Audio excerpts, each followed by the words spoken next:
attempting to throw the ball. "Aunt Lyns, you fall for that every time," he said, shaking his head. After pulling her door shut, she punched her nephew playfully in the upper arm, because she was no longer tall enough to wrap an arm around his neck. Ethan was almost as tall as his dad, and his hair had been slowly darkening over the years until now it was a light brown. He had the De Luca brown eyes and his dad's laid-back manner. Laughing, Ethan led them down the street toward the rec league softball game, tossing his ball and catching it. Lyndsay fell in beside Will. He smiled at her, then inhaled deeply of the spring air, exhaling with a sigh of satisfaction. You didn't live in Valentine Valley, Colorado, without loving the outdoors. She studied him surreptitiously, admiring the fit of his baseball t-shirt, which sported the logo Tony's Tavern, her brother's place. There'd been a time in high school when she'd harbored a secret crush on Will, but he'd dated her girlfriend Brittany, and Lyndsay would never have intruded on that. Then Will had gone and done something so nice that it had struck her heart. It had been Valentine's Day, a big deal in Valentine Valley, and Lyndsay's boyfriend had just dumped her. She'd been wrapped up in her problems and accidentally spilled her books from her locker into a heap on the floor. Will had stopped to help her pick them up and couldn't have missed her bad mood. At lunch, there had been carnations on sale. Red for romance, pink for flirting, white for friendship. And he'd gone and bought her a white one, just to cheer her up. And it had worked. But it had also made her notice how kind he was, how good-hearted, and hunky. Soon she'd battled a brief and guilty crush on him.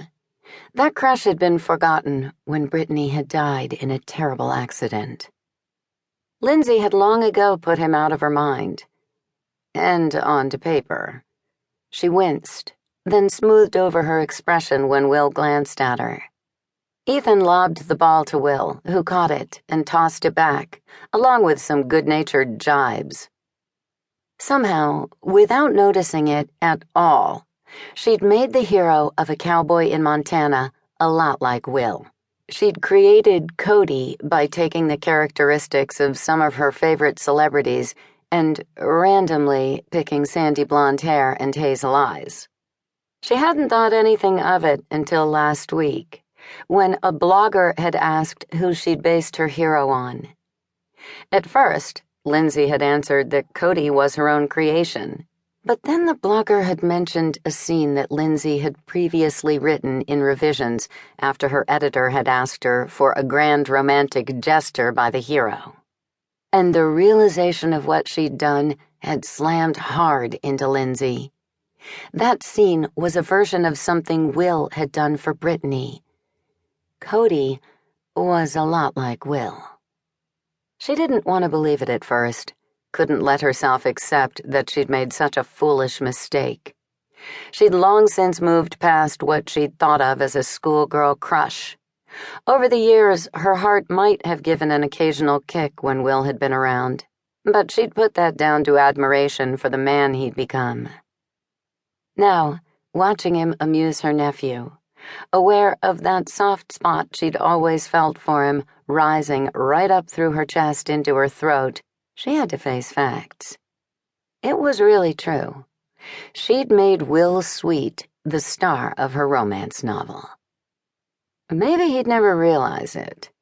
What were the odds he'd read a romance? No one else would guess either.